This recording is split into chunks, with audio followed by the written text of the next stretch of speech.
nationwide MCO from 12 May to 7 June.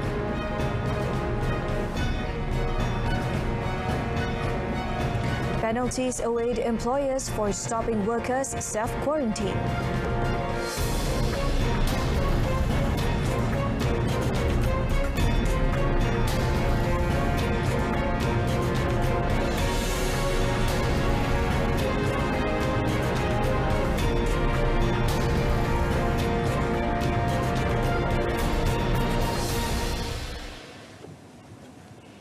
Hello and good evening. Thank you for joining me. You're watching News at 10 with me, Shuhaida Arifin. The government will again implement the Movement Control Order MCO nationwide from Wednesday, 12 April to 7 June in an effort to curb the growing spread of COVID-19. Prime Minister Tan Sri Muhyiddin Yassin announced the enforcement of the MCO after a special National Security Council MKN meeting on management of COVID-19, which he chaired in Putrajaya today. Announcing this in a statement, the Premier said, with daily cases exceeding 4,000 cases, 37,369 active cases, and 1,700 fatalities reported as of 10 May, Malaysia is facing the third wave of the pandemic, which can trigger a national crisis. He added the emergence of new variants with higher infection rates and poor SOP compliance among the people demanded that the government take a more drastic action. House-to-house visits, as well as visits to cemeteries during the Hari Raya Aidilfitri celebrations, are banned. However, Aidilfitri prayers at mosques and surau are allowed, with a congregation of not more than 50 for mosques with a 1,000 capacity and 20 for those with less than 1,000 capacity. Any form of social gatherings such as weddings, engagements, dinner are prohibited except for solemnization ceremony subject to SOP compliance. All sports activities are banned except jogging, cycling and exercise activities with emphasis on physical distancing. The number of persons inside a vehicle, private or commercial, is limited to 3 people per vehicle only. During this period, however, the economic sector is allowed to operate. Meanwhile, an enhanced MCO will be enforced at Felda Kahang Timur, Johor and Kampung Bako Hilir, Sarawak starting 12 May until 25 May. Senior Minister for Security, Datuk Seri Ismail Sabri Yaakob, said the 2 localities were found to have registered an increased number of COVID-19 new infections recently. The senior minister said the Health Ministry conducted 65 screenings tests at Felda Kahang Timur and found that 28 people tested positive for COVID-19. The ministry also found a spike in cases and a high infectivity rate in the locality. Datuk Seri Ismail Sabri also said that Kampung Bako Hilir in Kuching recorded 17 positive cases from 62 screenings conducted on its residents. The Health Ministry also reported a surge in new cases with high infectivity rates in the locality. The government decided to place Kampung Bako Hilir under EMCO until 25th May to enable the authorities to continue to track early cases and to curb the spread of infection. Meanwhile, the sub-district of Hulu Besut in Besut, Terengganu will be placed under Movement Control Order beginning tomorrow until 20th May after health authorities found that COVID-19 has spread to the locality. Datuk Seri Ismail Sabri said that last week, the government had enforced the MCO on 14 sub-districts in Besut following a surge in the number of cases. However, health authorities reported that infectivity has now reached the Hulu Besut sub-district. Employers who did not allow their staff to undergo self-quarantine will be charged under the Prevention and Control of Infectious Diseases Act 1988, Act 342. Health Minister Datuk Seri Dr. Adham Baba stressed that employers must allow mandatory quarantine to their employees after they had undergone COVID-19 tests. Dan kita tidak teragak untuk memastikan bahawa semua majikan mematuhi Akta 342 di mana tidak membenarkan pekerja-pekerja mereka sama ada suspected, probable ataupun sedang diuji sementara menunggu untuk menjalankan kuarantin sendiri. Sehinggalah result hasil keputusan sama ada negatif atau positif. Employees who have been classified as close contacts will be given quarantine wristbands under a home surveillance order for a duration of 10 days. In a related development, Datuk Seri Dr. Adham said, as of 9th May this year, the government has administered 1,786,459 doses of COVID-19 vaccines. Meanwhile, a total of 9,983 individuals have signed up for the vaccination program. Elaborating further, Datuk Seri Dr. Adham said, so far 1,015,033 individuals have received the first dose, while 681,426 have completed the second dose. Selangor recorded the highest number of vaccine recipients, with 147,901 having received the first dose, while 93,634 individuals have received the second dose. 2,800 appointments for recipients of the AstraZeneca vaccine set for 15 and 16 May have been moved forward to between 17 to 23rd May. Coordinating Minister for National COVID-19 Immunisation Programme, Khairi Jamaluddin, said the date change was made to avoid overcrowding due to the recent upsurge in COVID-19 cases. The 2,800 are from a total of 19,000 vaccine recipients scheduled to be vaccinated at the World Trade Center Vaccination Centre in Kuala Lumpur. Perubahan tarikh ini akan dimaklumkan melalui pesanan ringkas dan juga notifikasi di aplikasi MySejahtera yang akan mula dihantar pada hari esok. Dengan ini kami akan tingkatkan lagi pemantauan penjarakan fizikal di PWGC. Pada masa yang sama, CITF juga akan menambah bilangan dewan yang akan digunakan di TPV AZ PWGC.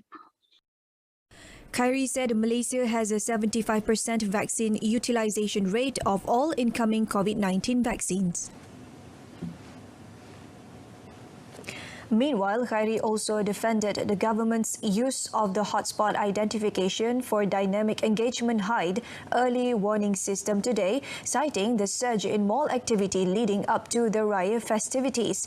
He was earlier asked to respond to alleged shortcomings and bias in the artificial intelligence-assisted system following a published list which included major shopping malls but not factories, which critics claimed were in fact the main contributors of COVID-19 infections nationwide.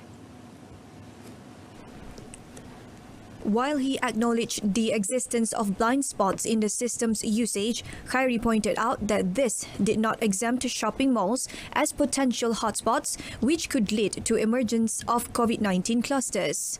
Khairi also said that those listed in the publicized list were large hotspots as opposed to small hotspots based on the number of transmissions that were potentially possible at that particular area.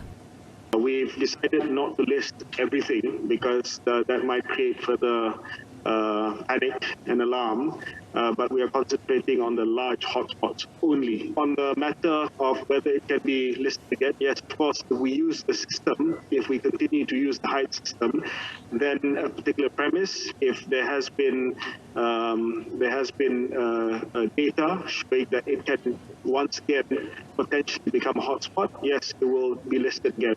As far as what happens when it's listed, as Dr. Adam mentioned earlier, those are the guidelines that the Ministry of Health has come up with, and we are going to discuss this evening at the MCAD meeting. Khairi also confirmed that premises listed by Hyde can be relisted again if data showed it could once again potentially turn into a hotspot.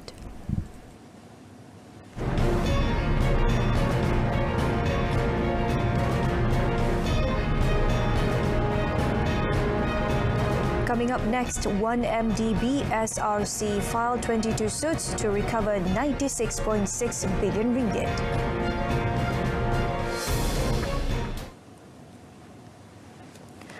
One Malaysia Development Berhad 1MDB and its subsidiary SRC International Sendirian Berhad filed a total of 22 suits through 3 law firms against companies and individuals they have accused of being complicit in fraud against the duo. In the suits filed on Friday, both 1MDB and SRC are seeking a total of 96.6 billion ringgit against those alleged domestic recipients of siphoned funds from both companies and its subsidiaries. Apart from former Prime Minister Datuk Seri Najib Razak, his stepson Riza Aziz, former 1MDB office bearers like Tan Sri Cik Lodin Wok Kamarudin, Datuk Syahrul Azral Ibrahim Halmi, Arul Kanda Kandasamy and Muhammad Hazim Abdul Rahman were also named in the claims. Also named are fugitive businessman Jolo, his father, sister, and Jolo's close associate Eric Tan Kim Lung. Foreign financial institutions in the list include Deutsche Bank Malaysia Limited, as well as Swiss-based COT and Corporate Limited and JP Morgan Switzerland Limited, along with the Petro Saudi International Limited and its founder Tariq Obaid. 8 Filipinos who are members of the Abu Sayyaf group have been arrested in a special operation in Taman Sri Arjuna, Beaufort.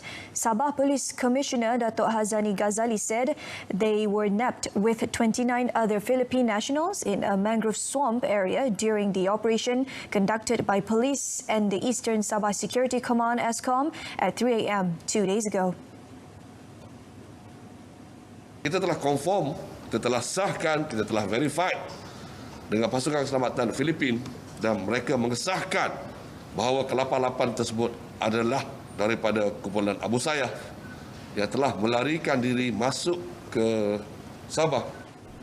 Speaking to media at the Sabah Police Contingent Headquarters in Kota Kinabalu, Datuk Hazani said the check also found that 2 of the Abu Sayyaf group members are named in the list of men wanted by the Philippine government as they were involved in battles against its security forces and kidnapping of foreigners.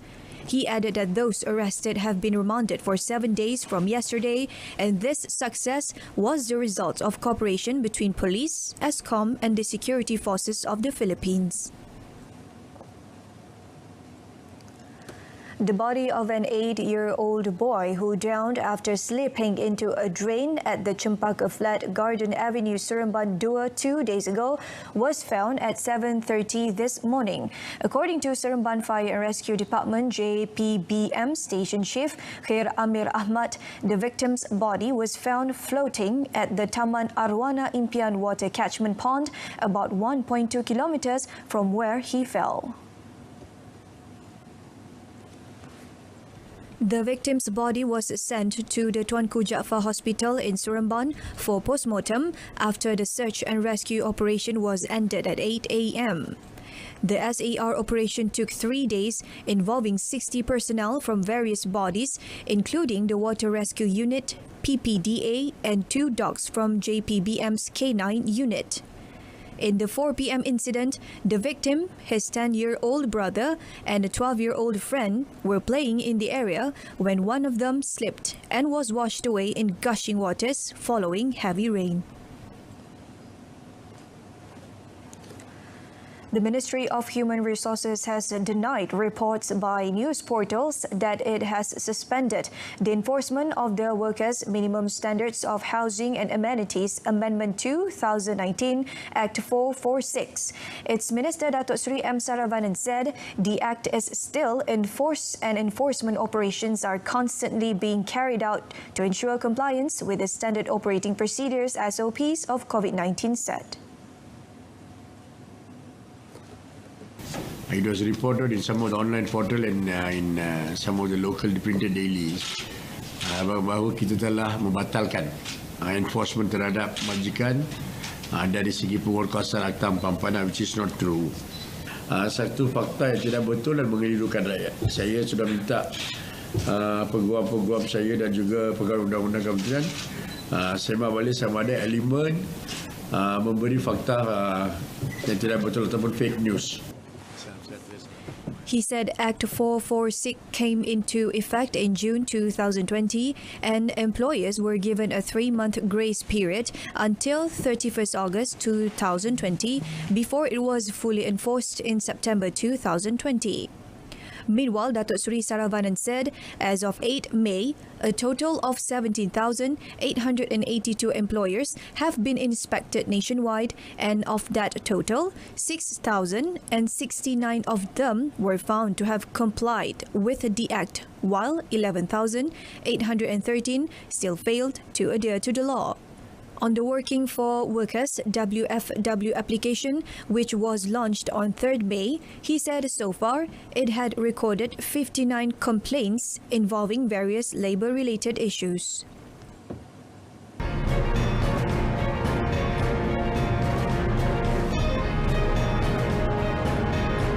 Coming up in sports, Red Devils delay City's party, West Brom relegated. Stay with us.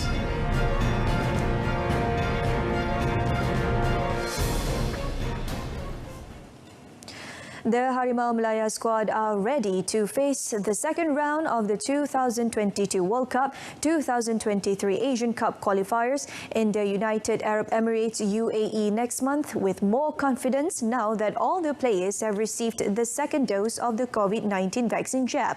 That's one thing national head coach Tan Cheng Ho can strike off his to-do list as he prepares to call up the players for the centralized training camp which begins on 16 May. In fact, national head coach Tan Cheng Ho believes the second dose of the vaccine jab has given him a peace of mind, especially with the rising number of COVID-19 cases of late. Cheng Ho and the national team officials, as well as the 29 national players today, completed their second dose of the vaccination after receiving the first dose on 19 April. Harimau Malaya skipper Muhammad Adil Zafwan Abdul Razak, Muhammad Safawi Rasid, Brendan Gunn, Muhammadu Somareh, Nur Shahrul Idlan Talaha, Muhammad Shahmi Safari and Muhammad Farizal Malyas were among the players who were vaccinated today. Malaysia will take on the UAE on 3rd June, followed by Vietnam on 11th June, before wrapping up their Group G fixtures against Thailand on 15 June. National para-athlete Muhammad Ziad Zulkifli has vowed to spring a surprise at the Tokyo Paralympics. The 31-year-old Ziad said his performance level was at its peak and that he is also free from injuries. The former world champion who won gold in shot put in the F20 intellectual impairment category at the 2016 Rio Paralympics is confident that having grasped his coach Muhammad Faizul Harun's advice, he is fully prepared to compete in the world's biggest multi-sports games. Ziad said that his main goal at Tokyo is to break his own record. He also hopes to take part in at least 2 or 3 competitions as warm-up for the Tokyo Paralympics after going for so long without any tournament due to the COVID-19 pandemic. Ziad, who recently completed his second dose of the Pfizer-BioNTech vaccine jab, said he was more confident of competing overseas now. With that, we conclude tonight's news at 10. In our top story, nationwide MCO from 12 May to 7 June. Join us again tomorrow at 12:30 p.m. for more updates. I'm Shuhaida Arifin. Stay tuned to saluran Berita RTM and have a good night.